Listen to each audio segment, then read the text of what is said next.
If you are listening to me through this video today, it means that I was not able to make the press conference that I planned for April the 11th. But I wanted to tell you the essence of the message that I wanted to develop on April the 11th and hopefully answer so many questions that I'm sure you have on your mind. The first message is I'm innocent. It's not new. You have heard it from me in January. I repeat it today. I'm innocent of all the charges that have been brought against me. And I'm also innocent of all the accusation that came around these charges that are all biased, taken out of context, twisted in a way to paint a personage of greed and a personage of dictatorship. So, but let's talk about the charges, the FIEL, the contract with Shinsei Bank, and the compensation we paid to Jufali. I remain on the same position. I spent 108 days in prison because I've been always consistent with this position that I was innocent of all the charges. The second message I want to send you is the fact that I love Japan and I love Nissan. Nobody spends 20 years in a country. Nobody works 20 years in the leadership of a company without love and without attachment and without engagement, particularly when these years have been marked by so many accomplishments and so much result. I came to Japan in 1999, not by calculation. I came to Japan in 1999 because I was fascinated with the country and I was fascinated by the challenge of reviving Nissan.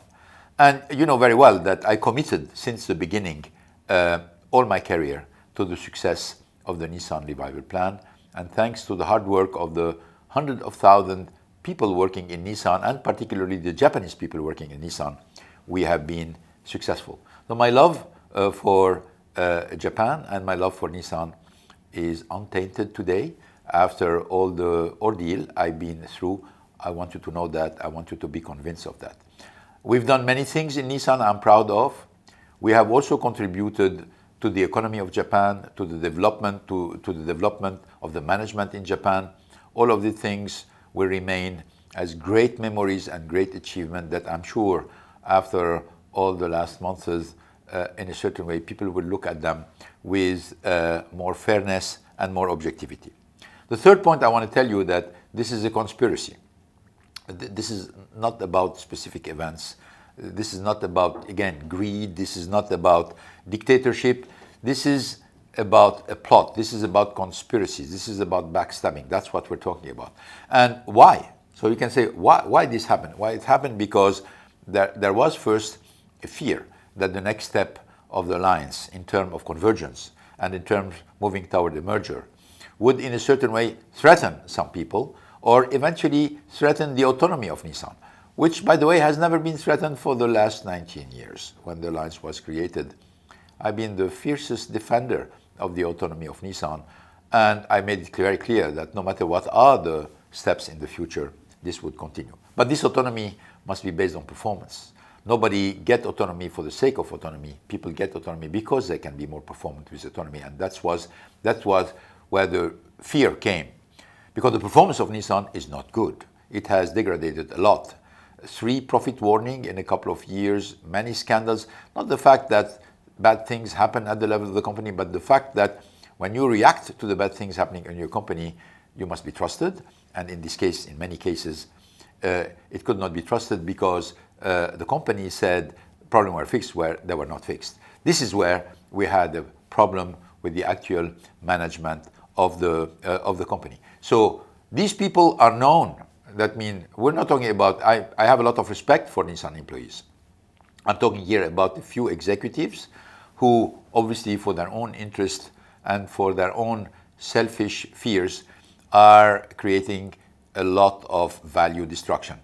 Names, you know them. We're talking about people who really played a very dirty game into what's happening. But hopefully the truth will happen and the facts will happen.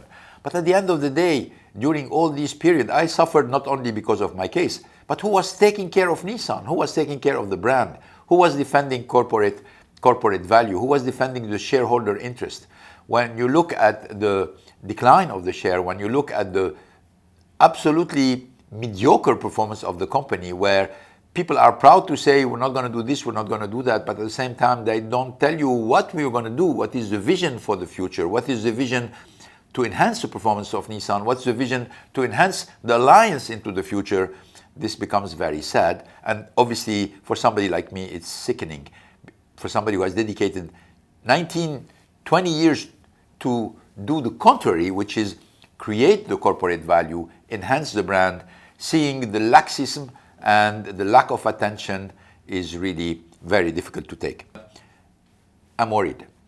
I'm worried because obviously the performance of Nissan is declining, but also I'm worried because I don't think that there is any vision for the alliance being built. Frankly, sitting down around the table, being consensual about decision, this is not a vision for something in an industry which is as competitive as the car industry. You need to show the future. You need to just make sure about what is our role into the future. You need to make sure that from time to time leadership is exercised, and leadership means we do what's good for the company, not for what we are capable to agree on. This is not dictatorship. This is leadership. It's exercised in many companies. And for people who say, well, there is only two options, consensus or dictatorship, that means they don't know what leadership is about. And this is very sad at the head of an organization as complex and as large as the Alliance can be or as Nissan can be. Finally, what I would like to say is my big hope, my biggest wish is to have a fair trial. I am privileged to have three competent lawyers around me who's going to defend the case, but they don't share with me a lot of serenity about the fairness of the trial. I'm not a lawyer, I'm not competent in this matter, but I will leave it to them to explain to you what are the specific conditions that are required to ensure a fair trial that I can be hopefully vindicated. Thank you for your attention, and I'm sorry I was not able to share more with you and respond to many questions that you have in your mind, but hopefully we will do it at a certain point in time.